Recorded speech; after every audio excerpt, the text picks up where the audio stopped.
Dans les derniers mois de 1918, l'Allemagne était confrontée non seulement à la fin d'une guerre dévastatrice, mais aussi à la désintégration complète de sa structure politique, sociale et économique. Sur le front occidental, les soldats allemands, épuisés par des années de combat, tenaient à peine debout. Parallèlement, les villes souffraient d'une paralysie générale. Pénuries alimentaires, rationnement extrême, inflation galopante et effondrement logistique avaient transformé la vie quotidienne en une lutte permanente pour la survie. La population civile, après des années de sacrifices, n'était plus disposée à soutenir un effort de guerre perçu comme futile. L'Empire allemand, qui, au début du conflit, avait promis grandeur et expansion territoriale, se retrouva sans direction efficace, son économie s'effondrant et son armée au bord de l'insubordination. Les ateliers liés à l'effort de guerre commencèrent à connaître des conflits croissants. À mesure que les ressources diminuaient et que les salaires diminuaient, des revendications généralisées de nourriture et de conditions de travail minimales se firent jour. Dans les ports, les marins refusèrent d'obéir à des ordres considérés comme suicidaires, comme ce fut le cas à Kiel, où une mutinerie déclencha une série de rébellions qui se propagea à d'autres villes en quelques jours. Ce soulèvement marqua un tournant. Ouvriers et soldats commencèrent à s'organiser en conseils révolutionnaires, reproduisant le modèle soviétique, prenant le contrôle local sans attendre les instructions de Berlin. Les structures traditionnelles s'effondraient sous la pression populaire. Dans la rue, des milliers de personnes réclamaient la fin de la monarchie, un cessez-le-feu immédiat et une réorganisation totale de l'État. Le système impérial, dirigé par le Kaiser Guillaume II, s'effondra sans résistance efficace et son départ précipita la chute de l'ancien ordre sans plan de remplacement clair. Le 11 novembre, la signature de l'armistice à Compiègne mit fin aux affrontements militaires, mais loin d'apporter un soulagement, elle laissa un sentiment généralisé de désorientation et de trahison. Pour une grande partie de la société allemande, la capitulation était survenue de manière brutale et incompréhensible.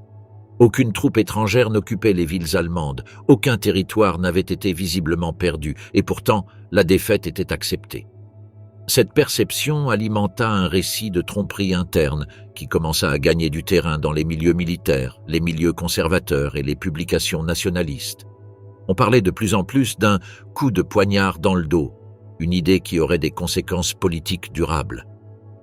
La naissance de la République de Weimar eut lieu dans ce contexte chaotique. Elle ne résulta pas d'une transition planifiée, mais plutôt d'une chute forcée sans alternative visible. Le nouveau gouvernement dut opérer dans une société en ruine, sans légitimité solide et avec une population profondément divisée. Les anciennes élites continuèrent d'occuper des postes clés dans l'administration, tandis que les mouvements ouvriers exigeaient des réformes structurelles. La République ne fut pas accueillie avec enthousiasme, mais plutôt avec suspicion. La plupart ont considéré qu'il s'agissait d'une improvisation imposée par la défaite, plutôt que d'un projet collectif. Parallèlement, les anciens combattants sont retournés dans une patrie méconnaissable, sans soutien de l'État, sans perspective d'avenir et avec des traumatismes visibles et invisibles qui n'ont fait qu'aggraver leur réinsertion. La signature du traité de Versailles en 1919 exacerba toutes les tensions. Les conditions convenues furent perçues comme une contrainte humiliante. L'Allemagne fut contrainte d'assumer l'entière responsabilité du conflit, de céder des régions clés comme l'Alsace et la Lorraine, de réduire son armée à une fraction symbolique et de payer des réparations impossibles. Ces mesures affectèrent directement la structure économique, empêchèrent une véritable reprise industrielle et alimentèrent la méfiance envers les dirigeants de la nouvelle République. Aux quatre coins du pays, un sentiment d'injustice et d'impuissance régnait face à des puissances étrangères, imposant leur volonté sans possibilité de riposte. L'économie nationale commença à s'effondrer peu après. Le chômage augmenta rapidement. Les usines fermèrent faute de matières premières et les petites entreprises furent incapables de survivre. La monnaie perdit presque toute sa valeur et, pour les ménages ordinaires, acheter du pain ou du charbon devint un défi quotidien. Les journaux rapportèrent la catastrophe économique et les files d'attente s'allongèrent devant les soupes populaires. Les mères échangèrent leurs effets personnels contre de la nourriture et les enfants grandirent dans un environnement marqué par une extrême pauvreté. Dans ce climat de tension, les extrêmes idéologiques se sont renforcés. D'un côté, des groupes de gauche, inspirés par la révolution russe, exigeaient la nationalisation, le contrôle ouvrier et une transformation radicale de l'État. De l'autre, des secteurs ultranationalistes dénonçaient la faiblesse du système républicain et prônaient une restauration autoritaire fondée sur la fierté militaire et la tradition germanique. Les villes devinrent des champs de bataille symboliques et concrets. Assassinats politiques, révoltes armées et affrontements entre milices de rue faisaient partie du quotidien. L'instabilité n'était pas un incident isolé, mais une caractéristique permanente de ces années. Le malaise général s'intensifiait de jour en jour. La population était non seulement appauvrie, mais aussi épuisée émotionnellement et déconnectée politiquement. La défiance envers le gouvernement grandissait dans tous les secteurs. Les tentatives de rétablissement de l'ordre étaient jugées insuffisantes ou tardives. Les forces de police et l'armée, affaiblies et démoralisées, ne pouvaient garantir la stabilité. Les institutions n'offraient pas de réponse claire, et dans cette confusion, beaucoup commencèrent à chercher des alternatives plus radicales. La colère refoulée, le sentiment de trahison et le désir de revanche devinrent le terreau d'une rhétorique promettant reconstruction, identité et leadership fort. Bien qu'encore anonyme, un récit faisant appel à la fierté nationale blessée et au besoin de reprendre le contrôle perdu commençait à émerger. Le terrain était préparé, non par l'action d'un dirigeant en particulier, mais par une série d'échecs, de frustrations et de décisions imposées de l'extérieur. L'Allemagne, vaincue et divisée, entrait dans une ère nouvelle, incertaine et dangereuse, marquée par des blessures encore à guérir. De l'humiliation au fanatisme, la genèse de la haine idéologique. Dès son plus jeune âge, Adolf Hitler manifesta des signes de détachement, une frustration constante et un conflit permanent avec son entourage immédiat. Né à Braunau am Inn, petite ville de l'Empire austro-hongrois située près de la frontière allemande, il grandit sous l'ombre d'un père strict avec lequel il ne parvint jamais à établir une relation stable. Son enfance fut une succession de désaccords familiaux et à l'adolescence, il trouva refuge dans la peinture, l'architecture et des lectures exaltant la culture germanique. Pendant des années, il tenta d'entrer à l'Académie des Beaux-Arts de Vienne, mais fut refusé. Plus d'une fois, ce qui l'a plongé dans un isolement croissant et dans un sentiment d'exclusion du monde auquel il aspirait. Durant son séjour à Vienne, il vécut entre pensions bon marché et foyers d'accueil pour personnes démunies. Sans revenu stable, il passait ses journées entre dessins ratés, lectures obsessionnelles et rigidité mentale croissante. La ville était diverse, multiculturelle et dynamique, ce qui contrastait avec ses idées fixes sur la nation, la race et l'appartenance. Dans ce contexte, il fut de plus en plus confronté à des discours antisémites diffusés dans des pamphlets, des articles et des cercles idéologiques. Ce discours adoptait une vision simpliste, imputant la responsabilité de la situation générale du pays à certains groupes, renforçant ainsi son sentiment d'exclusion. Il adopta cette vision sans réserve, assimilant les simplifications extrêmes offertes par ces environnements à des certitudes. Lorsque la Première Guerre mondiale éclata, il s'installa à Munich et s'engagea volontairement dans l'armée bavaroise. C'est là qu'il trouva pour la première fois une routine claire, un sentiment d'appartenance et une identité définie. Affecté comme messager sur le front occidental, il fut exposé à d'intenses combats, aux bombardements, à la boue, à la faim et à la mort. Bien qu'il n'ait jamais atteint un grade élevé, il a vécu de près la brutalité du conflit. Il a été blessé à 2 reprises et décoré, mais ce qui l'a le plus marqué, c'est la différence entre la camaraderie du front et les nouvelles venant de l'arrière. Il était indigné par les grèves, les pamphlets pacifistes et les critiques du gouvernement. Il était convaincu que, tandis que les soldats risquaient leur vie, d'autres sabotaient l'effort commun de l'intérieur. En 1918, lors d'une attaque au gaz, il perdit temporairement la vue et fut admis dans un hôpital militaire de Pacewalk.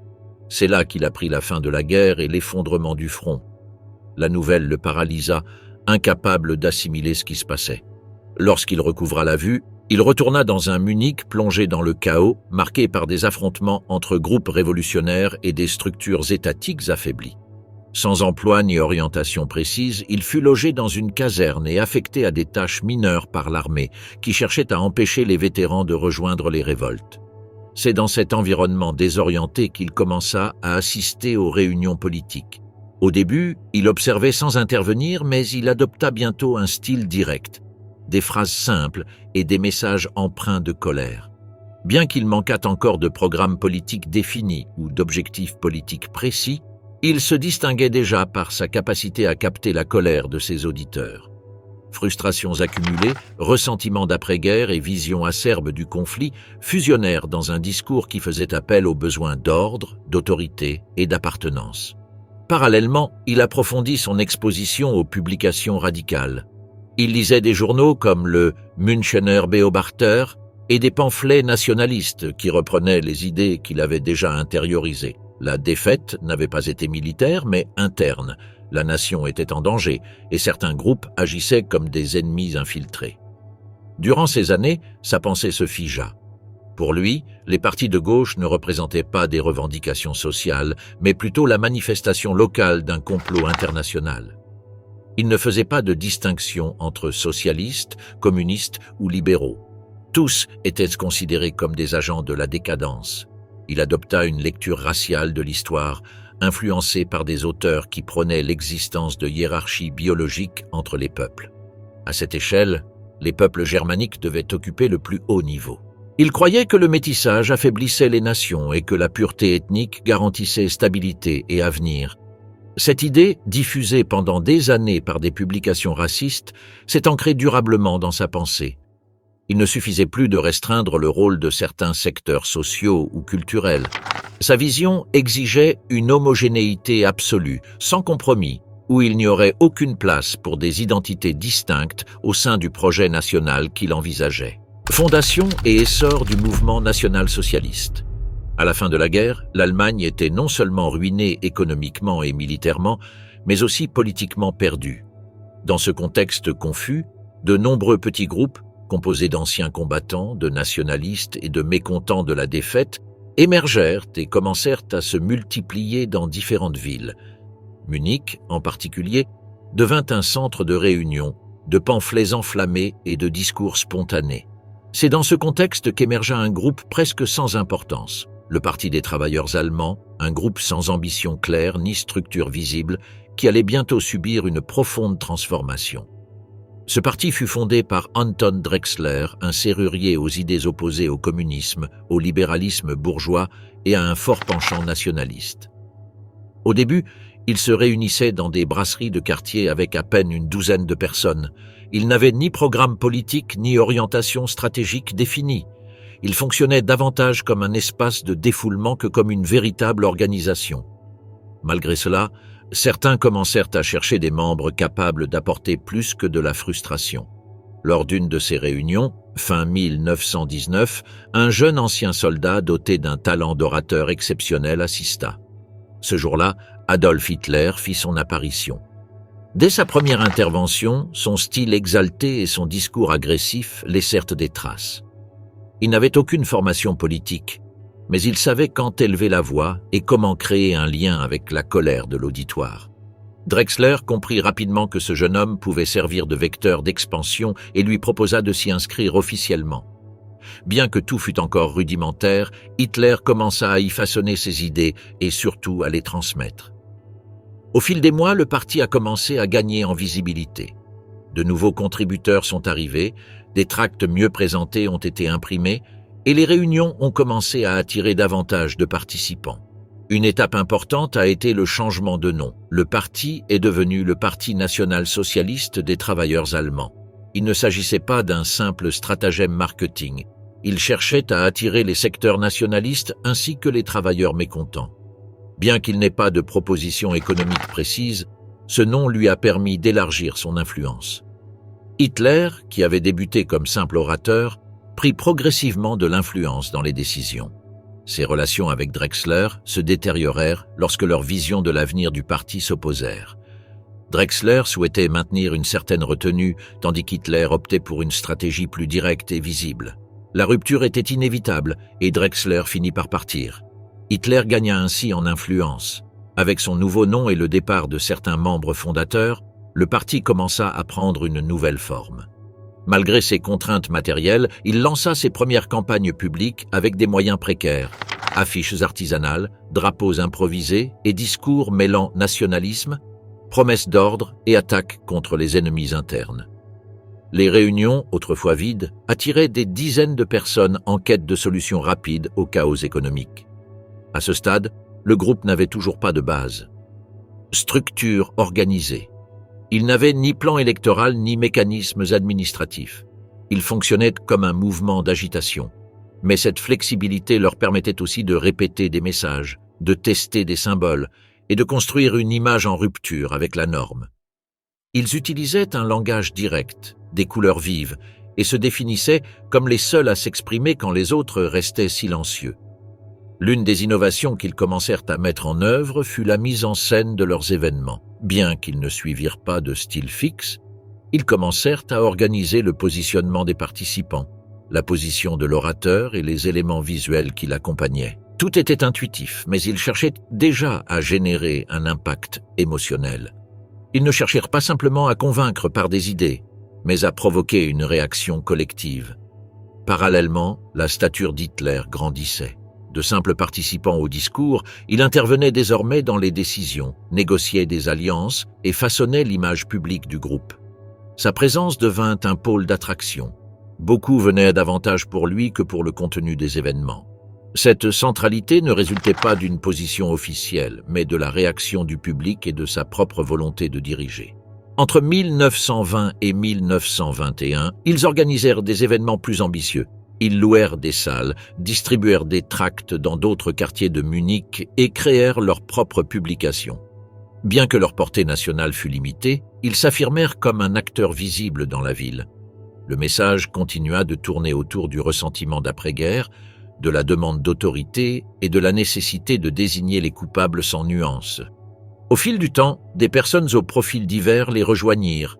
Certains possédaient des connaissances techniques, d'autres proposèrent des contacts, et quelques-uns contribuèrent à structurer un discours plus cohérent. Ils n'étaient pas encore une organisation solide, mais plutôt un groupe en pleine croissance cherchant à se faire une place dans la politique locale. Chaque action, aussi modeste soit-elle, leur conférait une notoriété. Lorsqu'ils élaborèrent leur premier programme, ils le firent en termes généraux, évitant les détails.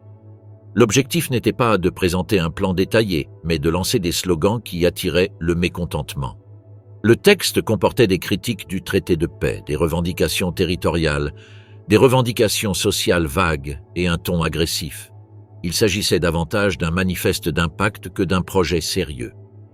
En 1922, le parti possédait déjà une identité reconnaissable, une base solide de fidèles et un point focal informel qui attirait l'attention.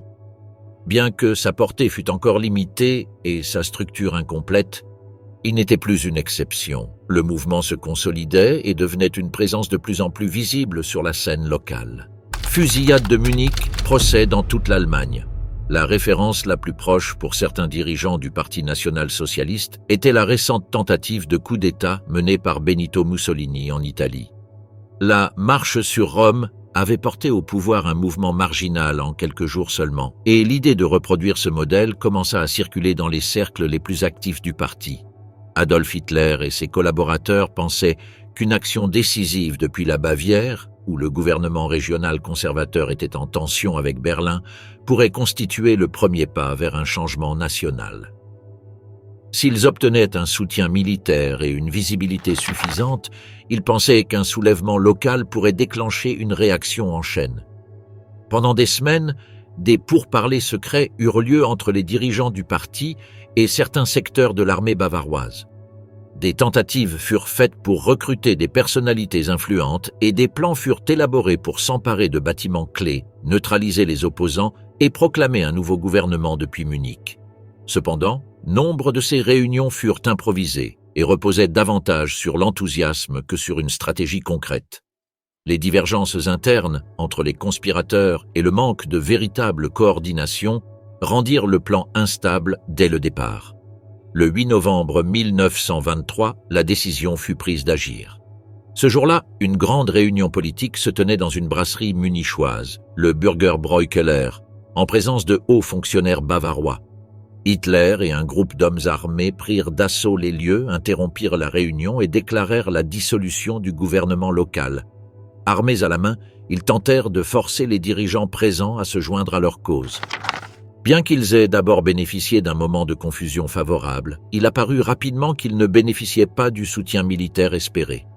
Au petit matin et dans les heures qui suivirent, les putschistes tentèrent de consolider leur contrôle sur la ville. Des marches furent organisées, des tentatives de prise de bâtiments officiels furent menées et des messages proclamant l'avènement d'un nouvel ordre furent diffusés. Mais la réaction des autorités ne fut pas rapide. La police et l'armée bavaroise mobilisèrent les troupes loyales et commencèrent à reprendre leur position. Le matin du 9 novembre, des affrontements directs éclatèrent entre les rebelles et les forces de sécurité. L'affrontement le plus marquant eut lieu lorsqu'un groupe de militants du parti, mené par Hitler et d'autres dirigeants, traversa le centre-ville dans l'espoir de mobiliser des soutiens. Arrivés à un carrefour près du ministère de la Défense, les forces de police ouvrirent le feu. En quelques minutes, le cortège se dispersa. Plusieurs personnes furent tuées sur le coup et d'autres blessées. Hitler réussit à s'échapper brièvement, mais fut arrêté 2 jours plus tard dans une ville voisine. Le coup d'État avait lamentablement échoué. Loin d'apporter un changement politique, il ne subsista qu'une image d'improvisation et de violence sans résultat. Les autorités bavaroises engagèrent immédiatement des poursuites judiciaires. Hitler et les principaux organisateurs furent inculpés de haute trahison, une accusation grave passible de plusieurs années de prison. Le procès, cependant, offrit une opportunité inattendue au principal accusé. Dès le premier jour d'audience, Hitler utilisa le procès comme tribune. Au lieu d'apparaître sur la défensive, il adopta une attitude de défi. Il assuma l'entière responsabilité de la tentative de coup d'État, non comme un acte illégal, mais comme une action patriotique contre un système qu'il considérait comme illégitime. Ses discours furent longs, théâtraux et chargés d'accusations contre le gouvernement de Weimar, les communistes et ceux qu'il considérait comme des ennemis intérieurs. Les juges, dont beaucoup étaient favorables aux positions nationalistes, le laissèrent libre cours à ses idées. Le procès, qui en d'autres circonstances aurait été une simple condamnation, se transforma en tribune politique. La presse en fit un reportage quotidien et les discours d'Hitler furent reproduits dans les journaux et les pamphlets. Son image d'agitateur marginal se transforma en celle d'un homme prêt à se sacrifier pour ses idées, même si elles le conduisaient en prison. La peine fut étonnamment clémente. Bien que reconnu coupable, il fut condamné à 5 ans de prison, avec possibilité de libération conditionnelle. Il fut transféré à la prison de Landsberg, une prison de basse sécurité où les prisonniers politiques bénéficiaient d'une protection. Certains privilèges. Il disposait d'une cellule spacieuse, d'un accès fréquent à la visite, d'une correspondance ouverte et de temps libre pour écrire et recevoir des collaborateurs. Durant son séjour en prison, Hitler resta en contact avec le cœur du parti. Bien que l'organisation fût affaiblie par l'échec du coup d'État, certains partisans continuèrent d'agir de l'extérieur. Les publications furent réorganisées, le réseau de contacts maintenu et une nouvelle voie d'avenir commença à se dessiner. Les discussions internes ne tournèrent plus autour d'actions impulsives, mais plutôt vers des formes plus durables d'intégration politique. L'emprisonnement ne fut pas vécu comme une défaite. Au contraire, au sein de son entourage, un récit se construisit où l'échec du coup d'État devint une épreuve d'engagement. Hitler était présenté comme quelqu'un ayant risqué sa liberté pour une juste cause. Cette image fut renforcée par des photographies, des articles et des témoignages, créant l'image d'un leader prêt à tout. L'atmosphère à Landsberg, loin d'être hostile, favorisa cette construction. Les geôliers sympathisaient avec certains aspects de l'idéologie nationaliste et autorisaient un traitement différencié. L'isolement partiel permit également à Hitler de réfléchir aux erreurs passées et de commencer à définir une stratégie plus structurée. Dans ce processus, ses collaborateurs jouèrent un rôle clé dans la collecte de documents, l'organisation des visites et la planification des prochaines étapes. La peine d'emprisonnement d'Hitler fut inférieure à la durée prévue. En décembre 1924, après un peu plus d'1 an de prison, Hitler fut libéré. La situation politique avait légèrement évolué et les autorités ne le considéraient plus comme une menace immédiate. À sa libération, il trouva un parti affaibli, mais un parti avec une base qui l'attendait. La prison n'avait pas éteint son importance, mais l'avait plutôt consolidée comme symbole. À partir de ce moment, la stratégie du parti allait changer. L'expérience du coup d'État et de la prison marqua un tournant. La voie ne serait plus celle de la violence directe, mais celle de la construction d'un projet présentant un semblant de légalité. Sans abandonner leurs idées, ils commencèrent à s'adapter aux règles du jeu institutionnel. Les enseignements de ces mois donnèrent le ton de ce qui allait suivre, lorsque le Parti national-socialiste quitta la marge pour occuper le centre de la vie politique allemande. Mein Kampf, manuel de la haine et de l'obéissance. Mein Kampf était structuré comme un manifeste personnel, sans aucune nuance ni dissidence.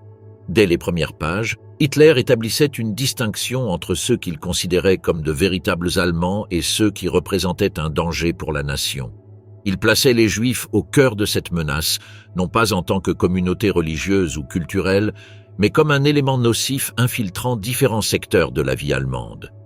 Cette idée était répétée avec insistance tout au long du volume, parallèlement à des critiques du système parlementaire, des dénonciations d'un prétendu déclin moral et des appels au rétablissement d'un commandement unique et centralisé.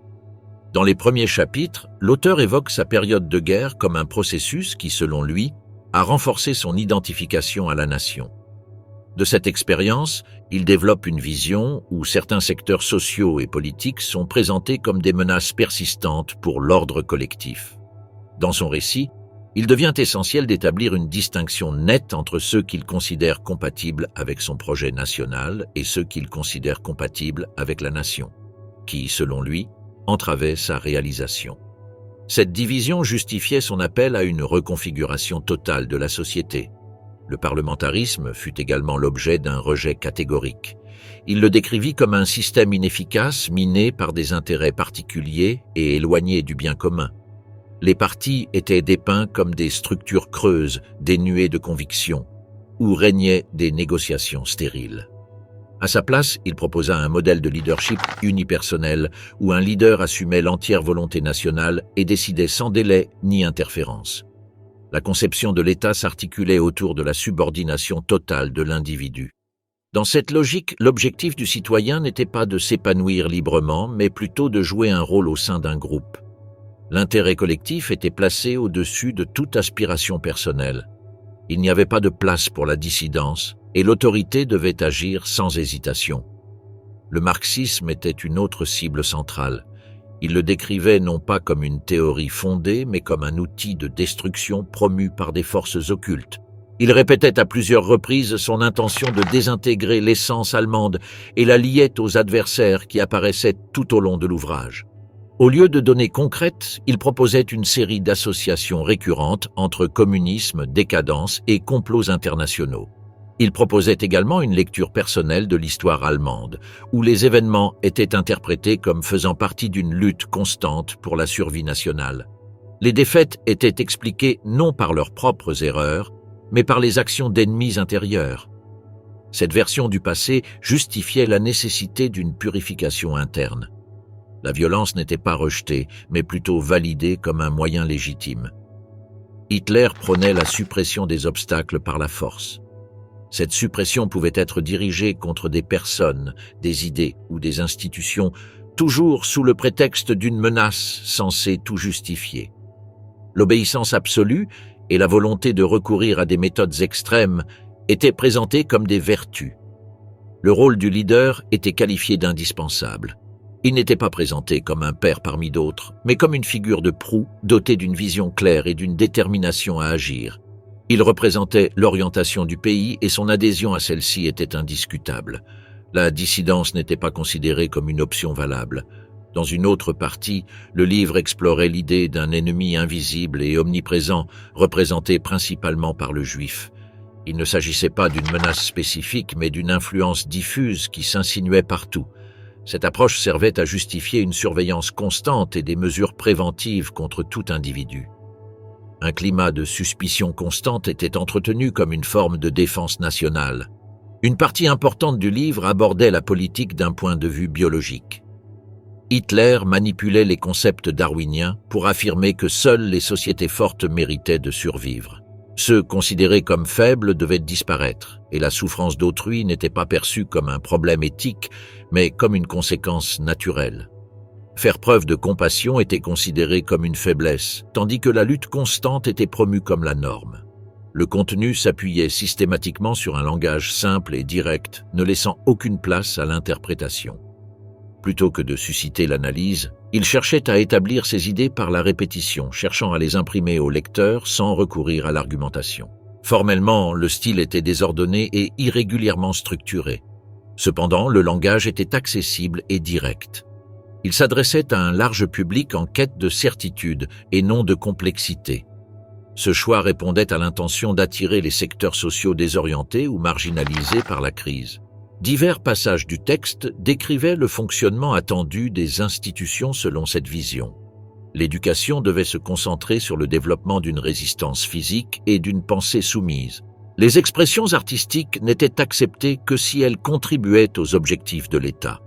Les médias, quant à eux, devaient être réglementés afin d'empêcher la circulation d'opinions opposées. Chaque composante de la société devait être coordonnée autour d'un objectif commun de conformité idéologique.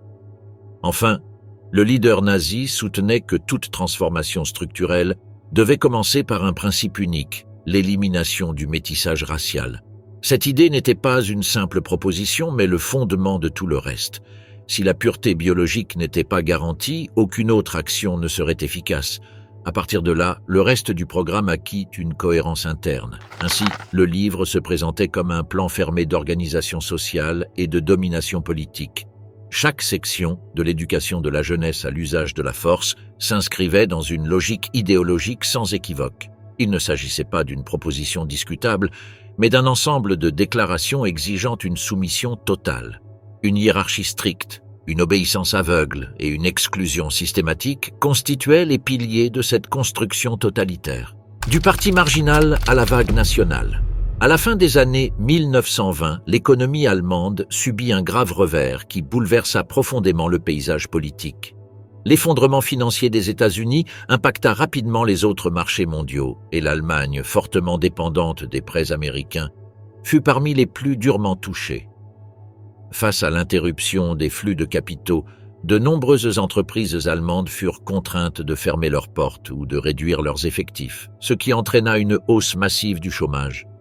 Des centaines de milliers de personnes perdirent leurs moyens de subsistance et l'inquiétude se répandit dans tous les secteurs. Dans les zones urbaines, les files d'attente pour la nourriture devinrent monnaie courante, tandis que dans les zones agricoles, les dettes impossibles à rembourser s'accumulaient. Dans ce climat d'insécurité, le système politique commença à s'effondrer. La République de Weimar, déjà affaiblie par des années d'instabilité, se révéla dépourvue des outils nécessaires pour apporter une réponse rapide et efficace. Les gouvernements se succédèrent sans continuité, les coalitions étaient fragiles et les accords devinrent de plus en plus difficiles à maintenir. Le désespoir grandit, tout comme le désenchantement envers les partis traditionnels, de gauche comme de droite. La population chercha des solutions radicales et les secteurs les plus durement touchés commencèrent à s'orienter vers des propositions jusque-là considérées comme marginales. Dans ce nouveau contexte, le Parti national-socialiste des travailleurs allemands commença à gagner en influence. Bien qu'il ait suscité une certaine attention par le passé, son influence demeurait limitée. Cependant, l'évolution du contexte stimula sa progression. Son message, qui alliait rejet des accords d'après-guerre, opposition aux forces politiques traditionnelles et forte emphase sur l'identité nationale, parvint à toucher des publics divers, des commerçants en faillite aux anciens militaires dépossédés. Suite à l'occupation, de nombreuses personnes ont commencé à considérer ce groupe comme une option face à l'incertitude ambiante. Lors des premières élections suivant le début de la crise, les résultats du parti ont enregistré une progression considérable. Bien qu'il n'ait pas obtenu la majorité, sa présence parlementaire a rapidement progressé, lui permettant de gagner en influence dans les débats politiques. Le plus frappant a été la rapidité avec laquelle il a gagné du soutien, même dans des régions où il n'était pas présent auparavant. Cette progression ne s'est pas limitée à une zone spécifique, mais s'est étendue à différentes régions du pays, ce qui montre clairement qu'il ne s'agissait pas d'un phénomène isolé ou temporaire. L'une des raisons de cette croissance était sa capacité à se présenter comme un mouvement distinct en dehors des structures traditionnelles. Alors que les partis traditionnels étaient perçus comme une partie du problème, le national-socialisme se présentait comme une option rafraîchissante, avec une proposition promettant ordre, unité et solutions immédiates. De plus, ses dirigeants savaient tirer parti des troubles ambiants. Ils organisaient des événements de masse, visitaient les petites villes, s'adressaient directement aux personnes concernées et adaptaient leurs messages à leur public. Cette proximité leur a permis de tisser des liens avec des communautés qui se sentaient jusque-là ignorées. L'érosion institutionnelle et la crise prolongée continuèrent d'affecter tous les aspects de la vie quotidienne. Le nombre de chômeurs dépassa les records précédents et la hausse du coût des produits de première nécessité toucha particulièrement les secteurs les plus vulnérables. Dans ce contexte, l'image du parti continua de se renforcer. À chaque élection, ses voix augmentèrent et sa base de soutien s'élargissait. Ce qui était initialement perçu comme un groupe extrême devint pour beaucoup la seule solution possible. Le changement fut non seulement quantitatif, mais aussi qualitatif. Outre le gain d'électeurs, le mouvement attira des personnes expérimentées dans différents domaines, ce qui améliora son organisation interne et sa capacité de gestion. Entre 1931 et 1932, les progrès du mouvement furent particulièrement remarquables. Dans certaines régions, ces résultats frôlèrent le contrôle total des voix. Cette évolution suscita l'inquiétude d'autres formations politiques, qui tentèrent de se coordonner par le biais de pactes ou de campagnes communes, sans toutefois obtenir de résultats significatifs. La division du paysage partisan empêcha toute action commune. Parallèlement, les nationaux-socialistes réussirent à occuper les espaces laissés vacants par leurs rivaux, renforçant ainsi leur position de force décisive. Ils n'étaient plus simplement une présence supplémentaire au Parlement, mais une force qui commençait à façonner l'orientation nationale. L'augmentation du nombre d'adhérents se reflétait également dans le nombre de personnes adhérentes au parti. Chaque mois, des milliers de personnes décidaient d'adhérer à ce qu'elles considéraient comme une occasion de retrouver une certaine dignité collective. Dans différentes localités, de nouvelles sections furent ouvertes, des groupes de jeunes apparurent et des entités complémentaires furent créées, offrant assistance, loisirs et identité commune. Cette expansion ne se limita pas aux élections. Elle tissait des liens, gagnait en présence dans de multiples espaces et maintenait une visibilité constante. Leur influence s'étendait à des environnements quotidiens tels que la rue, les lieux de travail, les établissements d'enseignement et les associations de quartier. Le soutien ne provenait pas uniquement des secteurs vulnérables. Les classes moyennes et certains entrepreneurs commencèrent également à saluer leur avancée. Pour de nombreux industriels, la promesse d'ordre et de discipline semblait attrayante face à la crainte d'une avancée du communisme. Cette convergence d'intérêts divers contribua à soutenir l'ascension du parti dans de nombreux domaines. Front. Si certains le soutenaient par conviction, d'autres par commodité, tous s'accordaient sur l'urgence d'un changement profond. Cette perception partagée permit de réduire les résistances et de faire progresser le discours du mouvement sans avoir à s'imposer par la force. Durant cette période, les dirigeants du parti participèrent activement au débat public, occupèrent des sièges au Parlement et nouèrent des liens avec des personnalités influentes. Chaque intervention contribua à renforcer son image d'alternative solide. Bien que leurs propositions ne fussent pas toujours détaillées, ils parvinrent à capter l'émotion du moment. Face à l'incertitude, ils offrirent la sécurité. Face au désordre, ils promirent une direction. Cette combinaison fut essentielle pour élargir leur base de soutien en si peu de temps. À la fin de l'année 1932, le groupe avait atteint la première place en termes de soutien électoral. Sa croissance était évidente. Ce qui, quelques années auparavant, n'était qu'une organisation à la représentation limitée, se trouvait désormais au cœur de la vie politique du pays. Cette transformation n'était pas seulement due à ces messages, mais aussi à la situation générale. L'absence de solutions concrètes, le discrédit des autorités et le climat de crise poussèrent de nombreuses personnes à se tourner vers d'autres alternatives. Dans ce contexte d'incertitude, le national-socialisme parvint à se frayer un chemin sans rencontrer d'obstacles majeurs. À mesure qu'il gagnait en présence dans les urnes, sa marge d'influence politique s'élargissait. Bien qu'il ne fasse pas partie du pouvoir exécutif, le nombre de sièges qu'il obtint lui donnait la possibilité d'intervenir dans les décisions importantes. Cette position lui conférait un avantage car il pouvait conditionner les accords sans avoir à répondre des résultats. À partir de là, il progressa dans le renforcement des liens stratégiques, noua des relations avec des personnalités clés et resta attentif à l'évolution de la situation. Tout semblait indiquer qu'un changement majeur approchait, même si des variables restaient à définir. L'antisémitisme au quotidien, quand la haine est devenue une habitude. Bien avant que le national-socialisme ne prenne le contrôle de l'État, une attitude hostile envers les Juifs existait dans de larges pans de la société allemande, une attitude qui dépassait les anciens conflits religieux. Ce type de rejet n'était pas exclusif à de petits cercles et n'était pas récent. Il s'était enraciné dans divers domaines, de la vie quotidienne au milieu scolaire. La perception des Juifs comme un groupe extérieur au groupe national plus large, même si nombre d'entre eux étaient des citoyens établis depuis des générations, s'est répandue sans grande résistance. Dans le cadre scolaire, dans les conversations informelles et dans les ouvrages accessibles, des expressions et des descriptions les présentaient comme différents, problématiques ou peu fiables.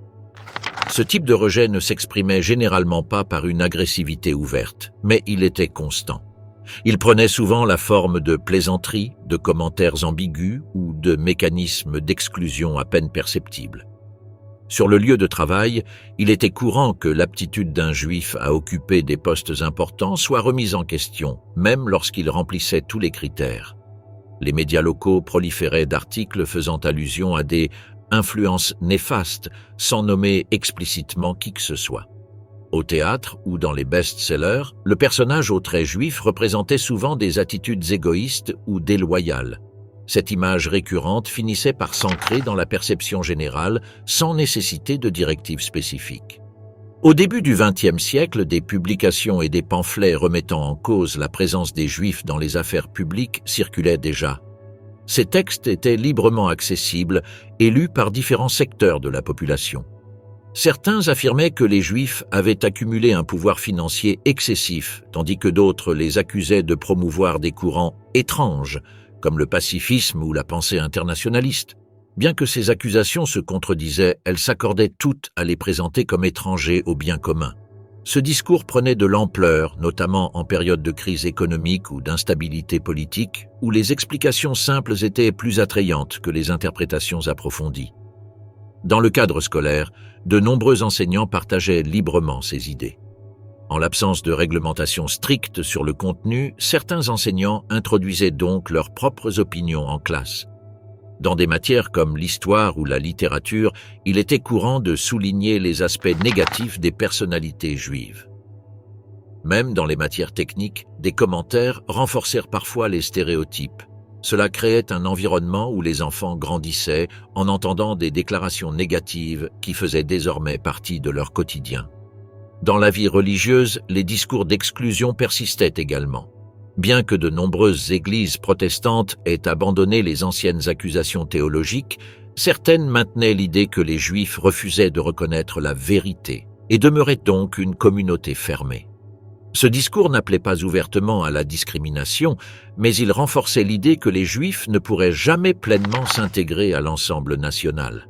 L'insistance sur leurs différences renforçait une barrière symbolique qui empêchait une pleine intégration. Dans le monde du spectacle, les stéréotypes étaient également courants. Dans de nombreux films muets, le personnage représenté comme juif avait des traits exagérés et un comportement caricatural. L'utilisation de certains noms, accents ou styles vestimentaires aidait le public à identifier rapidement ce personnage comme quelqu'un de peu fiable. Ces éléments, passés pour de l'humour ou des coutumes, ont marqué durablement la perception de la communauté juive par les spectateurs. Cette représentation négative ne nécessitait pas de discours direct, elle fonctionnait par la répétition. Durant l'après-guerre, le mécontentement suscité par la défaite et les conditions imposées par les vainqueurs créa un climat de frustration généralisée. Dans ce contexte, nombreux furent ceux qui cherchèrent à rejeter la faute sur les populations locales.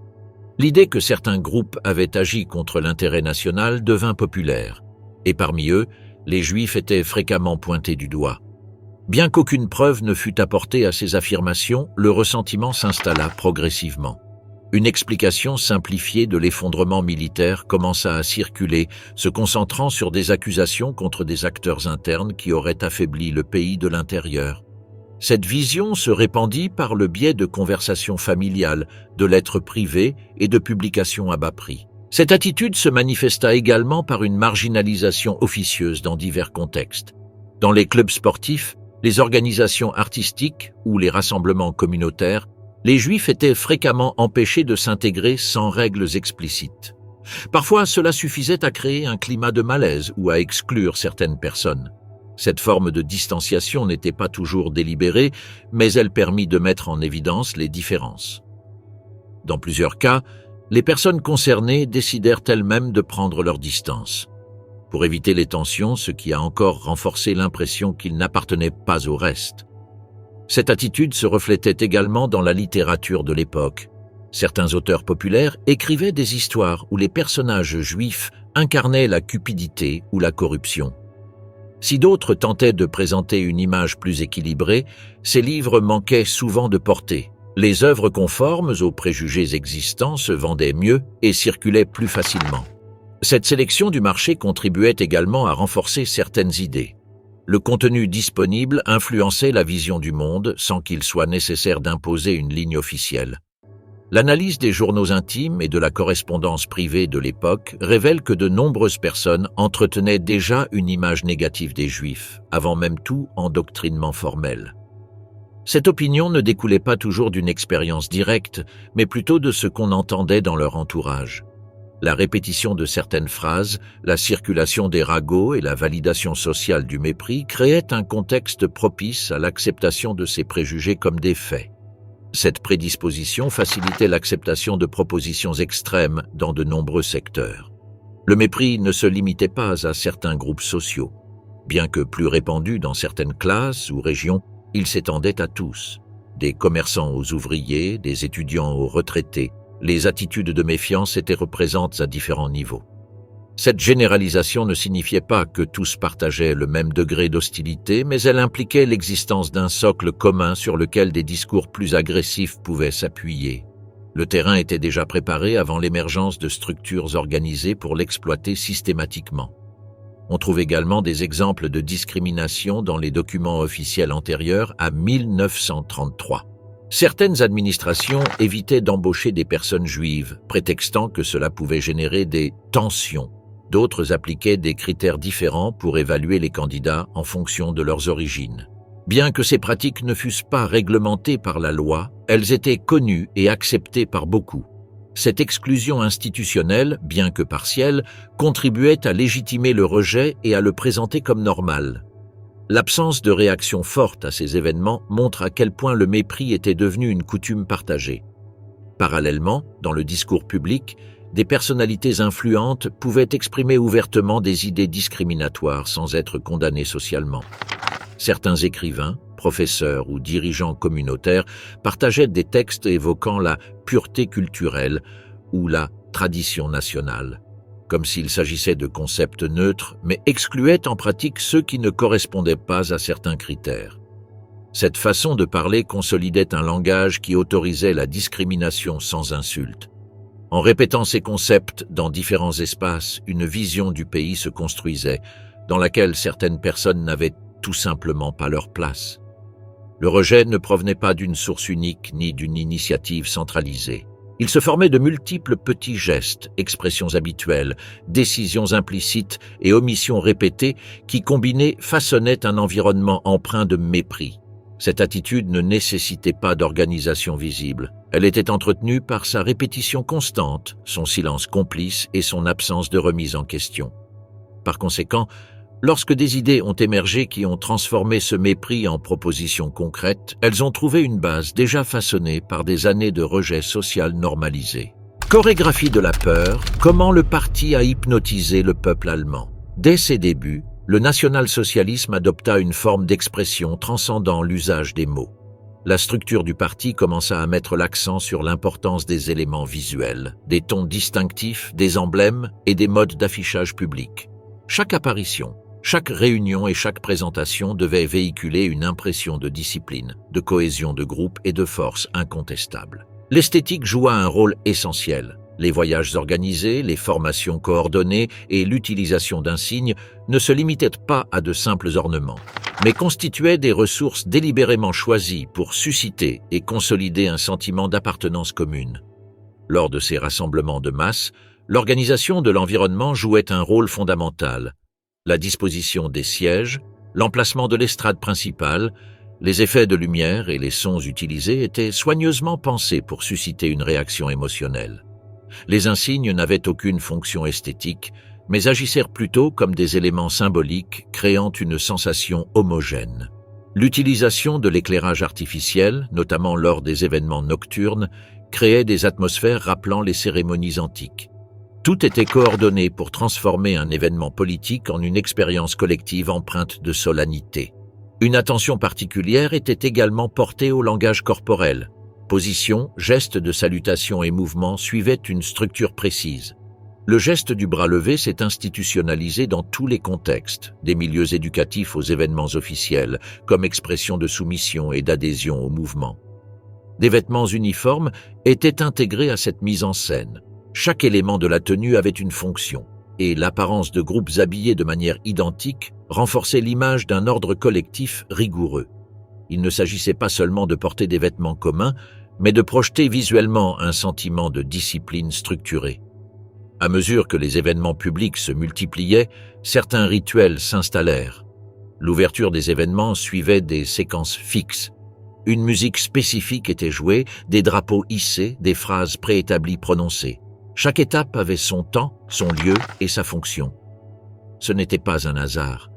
Cette répétition visait à graver dans la mémoire des participants une série de gestes qui ne nécessitaient aucune explication rationnelle. Les mots étaient combinés aux gestes et les gestes aux objets, créant une chorégraphie renforçant le sentiment d'appartenance. Les cérémonies commémoratives, notamment celles dédiées aux morts, occupaient une place particulière.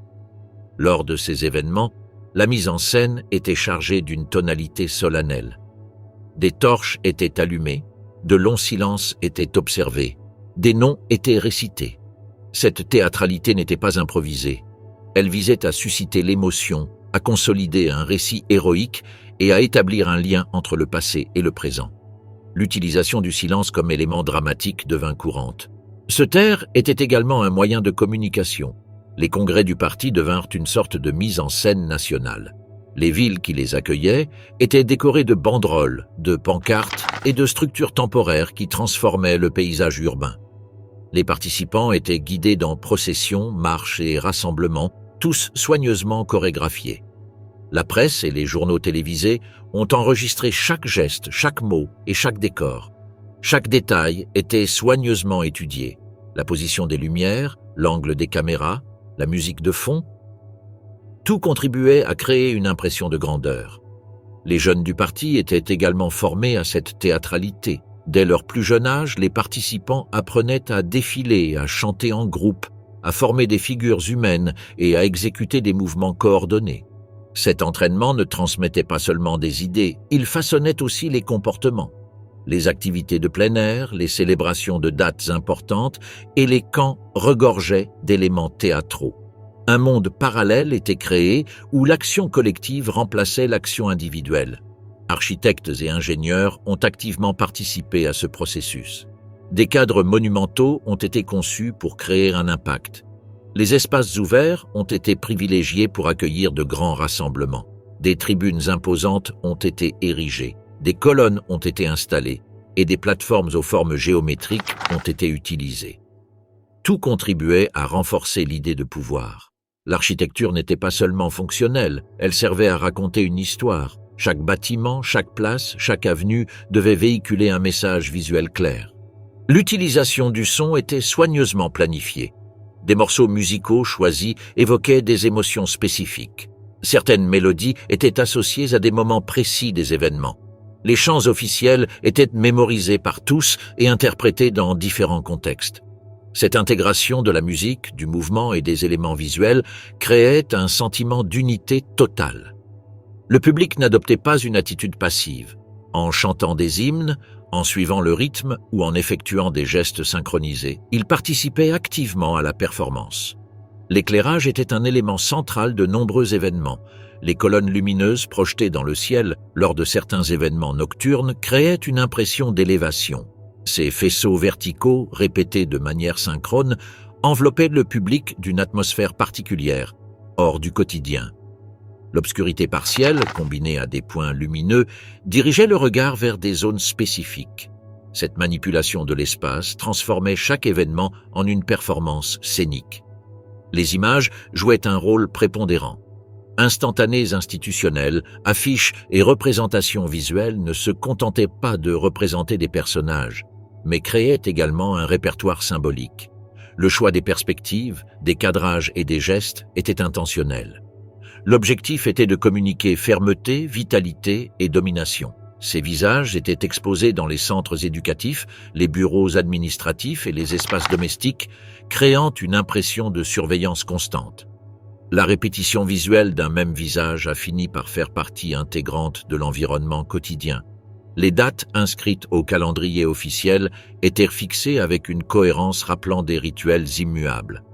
Année après année, certains jours précis ont pris une place prépondérante dans le cadre commémoratif. La routine établie, la répétition des événements et la participation massive ont contribué à consolider un sentiment de permanence. Plutôt que de rappeler des événements passés, ces journées cherchaient à renforcer un engagement commun.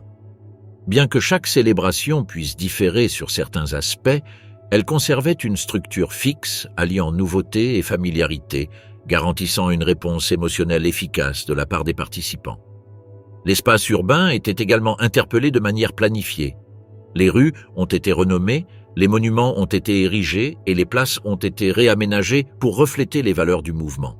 Les itinéraires de la marche ont été soigneusement choisis pour traverser des zones symboliques. Le parcours est devenu un récit visuel, chaque coin de rue délivrant un message. La ville elle-même est devenue un décor permanent. La mise en scène ne se limitait pas aux événements avec un large public.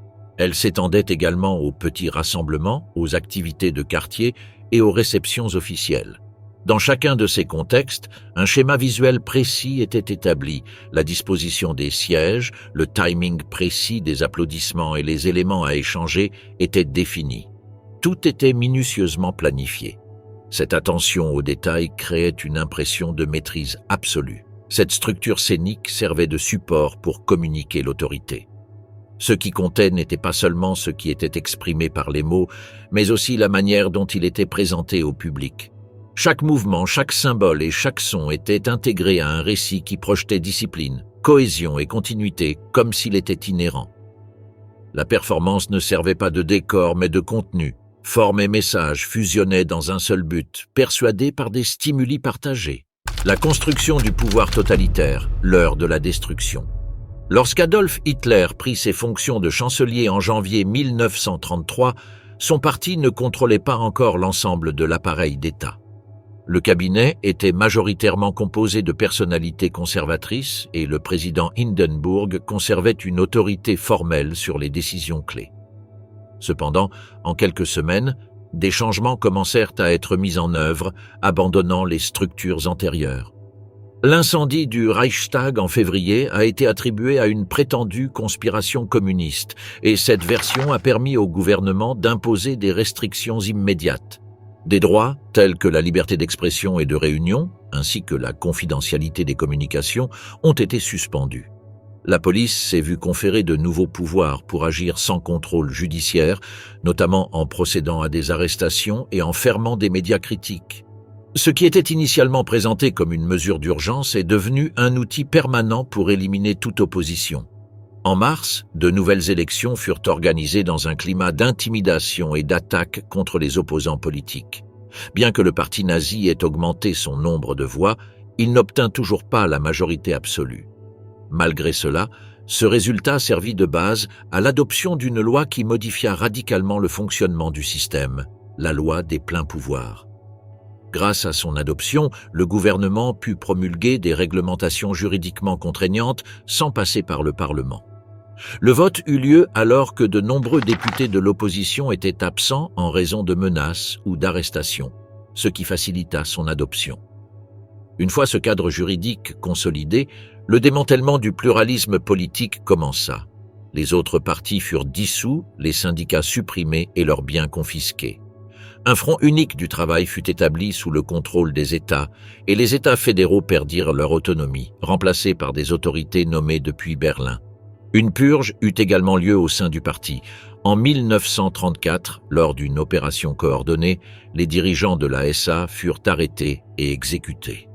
Cette mesure visait à apaiser les tensions internes et à rassurer les secteurs conservateurs de l'armée. La même année, après la mort de Hindenburg, aucune élection ne fut convoquée. À la place, la fusion des postes de chef d'État et de chef de gouvernement fut annoncée.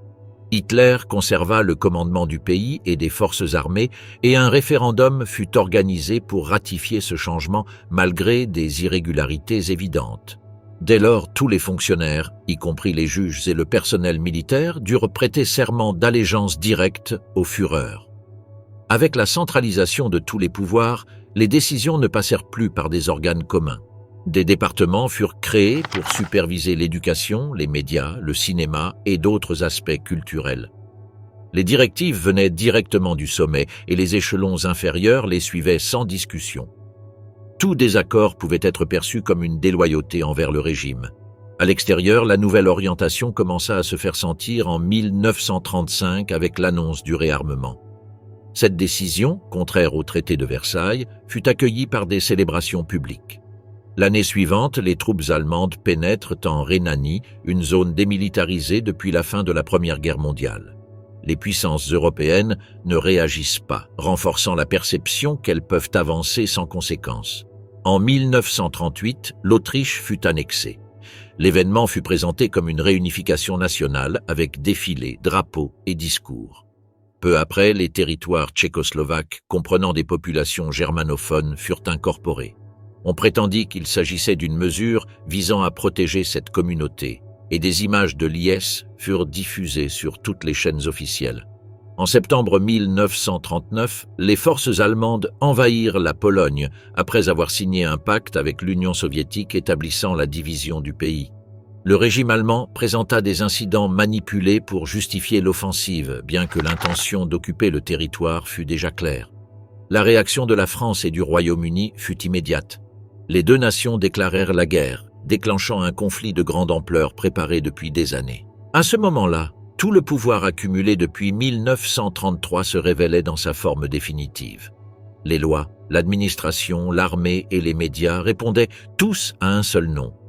La transformation juridique des premières années avait donné naissance à un appareil militaro-politique fonctionnant sans contraintes institutionnelles et dont l'influence allait bientôt s'étendre à toute l'Europe. C'est tout ce processus, impulsé dès son arrivée au pouvoir, qui a finalement façonné le régime responsable de millions de morts sur les champs de bataille, dans les villes rasées et dans les camps d'extermination. Hitler, après avoir été couronné Führer, le début du Reich. Sur le plan personnel, Adolf Hitler s'est toujours distingué par son caractère singulier, très différent de celui des autres dirigeants de son époque. Son travail à la chancellerie commençait généralement ponctuellement vers 10 heures du matin et il y restait jusque tard dans la nuit, examinant des documents et des affaires officielles. Cependant, il n'était pas strict sur son emploi du temps, alternant ses fonctions avec des conférences. Des prises de parole publiques impromptues, qu'il s'agisse de prononcer des discours enflammés ou de superviser des défilés militaires inopinés. Lorsqu'il avait du temps libre, il le consacrait à des activités qui auraient pu paraître inhabituelles pour un dictateur. Il aimait visiter les musées, peindre des aquarelles, assister à des projections de films et se plonger dans la lecture. Parmi ses auteurs préférés figuraient Arthur Schopenhauer et Karl May. Il consacrait également des heures à l'étude de l'histoire, avec une prédilection particulière pour la Grèce classique et la figure de Frédéric II de Prusse. Parallèlement, il se divertissait en élaborant des projets architecturaux de grande envergure, travaillant aux côtés d'Albert Speer à la reconstruction monumentale de Berlin, qu'il aspirait à rebaptiser Germania. Ses intérêts musicaux jouaient un rôle important dans sa vie privée. Il était dévoué à l'œuvre de Richard Wagner, au point d'établir une relation personnelle avec Winifred Wagner, une descendante du compositeur, et de lui rendre hommage en déposant des fleurs sur sa tombe. Ses inclinations culturelles se mêlaient à l'image cultivée d'un penseur et d'un artiste frustré, qu'il cherchait à compenser par l'architecture et le symbolisme culturel de son régime. Au plus profond de lui-même, sa personnalité était tout aussi singulière. Il renonça à l'alcool, adopta finalement un régime végétarien jusqu'à rejeter complètement la viande et manifesta une aversion marquée pour les décorations florales. En revanche, il développa une grande affinité avec les animaux, en particulier ses chiens, Blondie étant son compagnon le plus aimé et le plus fidèle durant les dernières années de sa vie. En privé, Adolf Hitler n'a jamais connu le succès sentimental. Son incapacité à nouer des relations avec les femmes, marquée par une timidité extrême et des difficultés à engager une conversation naturelle, a fait de sa vie amoureuse un lieu de silence et d'échec. L'exception fut sa nièce Gélie Robal, fille de sa demi-sœur Angela. Avec elle, Hitler a brisé une partie de cette barrière, bien que de manière malsaine. Leur relation est devenue obsessionnelle. Il a tenté de la conquérir, mais elle l'a rejetée à maintes reprises. Le contrôle étouffant et la jalousie constante ont fini par la pousser à bout. Finalement, un jour, Gélie s'est suicidée d'une balle dans la poitrine. Cette tragédie a plongé Hitler dans une profonde tristesse qui l'a longtemps accompagné. Au fil des années, un nouveau visage apparut dans sa vie, Eva Braun. Jeune, blonde et employée au service photographique du parti nazi, elle captiva rapidement le Führer. C'est pour elle qu'Hitler ressentit à nouveau un profond attachement, mais il décida qu'il voulait garder cette relation secrète. Aux yeux du peuple allemand, il souhaitait projeter l'image d'un dirigeant unique, entièrement dévoué à l'Allemagne. Cette décision a rempli Eva de frustration et de solitude, la laissant dans l'ombre. Malgré cela, ils sont restés ensemble jusqu'à la fin, avec la fermeture du bunker de Berlin. Sur le plan personnel, Hitler avait fait de son lieu de travail à Berlin son foyer. La chancellerie était non seulement le centre du pouvoir politique, mais aussi sa résidence, protégée par plus de 100 hommes de la garde SS, la Leibstandarte Adolf Hitler.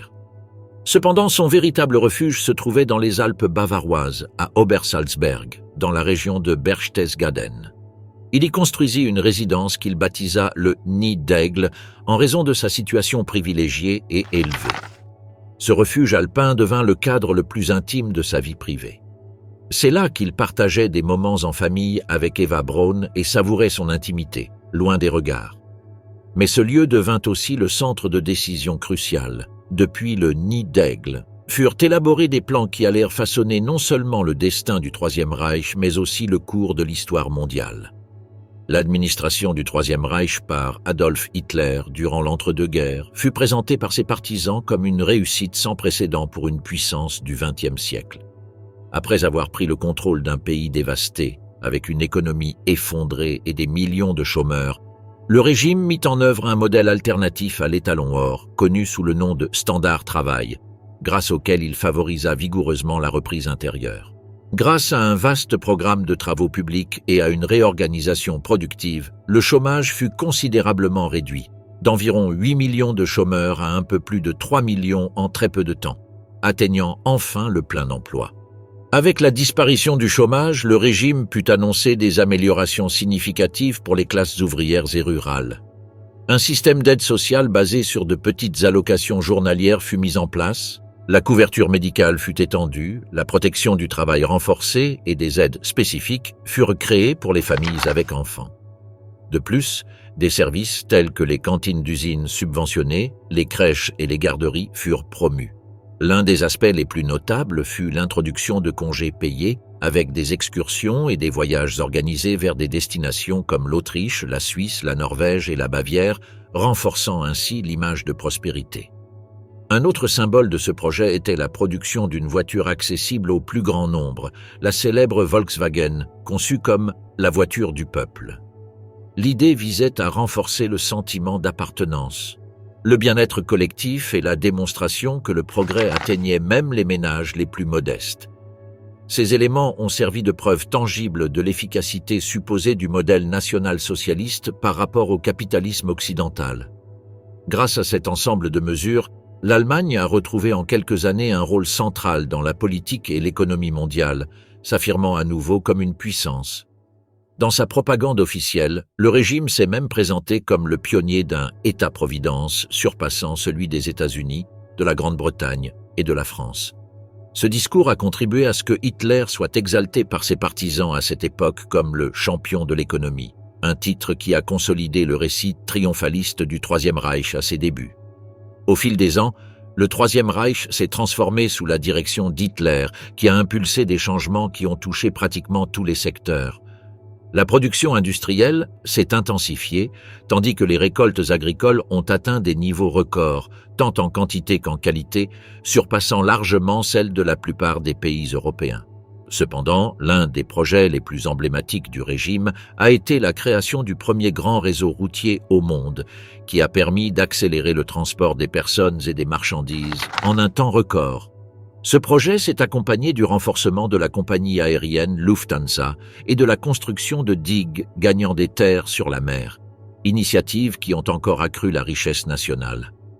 Paradoxalement, ces travaux monumentaux ont coexisté avec des lois strictes en matière de protection de l'environnement. L'expérimentation animale a été interdite, des campagnes anti-tabac ont été encouragées et des programmes de reforestation, de fertilisation des marais, de canalisation des rivières et de création de parcs et d'espaces verts en ville ont été développés. L'accumulation de ces transformations suscita un soutien massif à Hitler en Allemagne, ainsi que l'admiration de nombreux sympathisants étrangers. Pour de nombreux citoyens, ce fut le sentiment de participer à un processus historique qui leur rendit la fierté perdue après le traité de Versailles. Le régime exploita cette atmosphère par des célébrations et des spectacles publics, concours ouvriers pour promouvoir la culture du travail, expositions d'art, compétitions sportives, danses folkloriques, camps de jeunes et surtout les impressionnantes journées de fête de Nuremberg qui attiraient les foules au Zeppelinfield. La propagande a contribué à consolider l'idée que le peuple allemand accomplissait une mission supérieure, une sorte de destinée providentielle, comme le Führer lui-même ne cessait de le répéter. Ces événements de masse ont non seulement renforcé la cohésion sociale, mais ont également transmis l'impression que l'Allemagne vivait une renaissance collective qui dépassait la politique et l'économie, prenant un caractère presque spirituel. Un moment clé de cette construction symbolique fut les Jeux olympiques de Berlin de 1936. Hitler assuma le rôle d'hôte absolu, présentant au monde une image renouvelée de son pays. Dès lors, son image atteignit un niveau international qui, aux yeux de nombreux observateurs, tant en Allemagne qu'à l'étranger, l'éleva au rang de messie moderne, dirigeant d'une nation qui se sentait appelée à mener une ère nouvelle.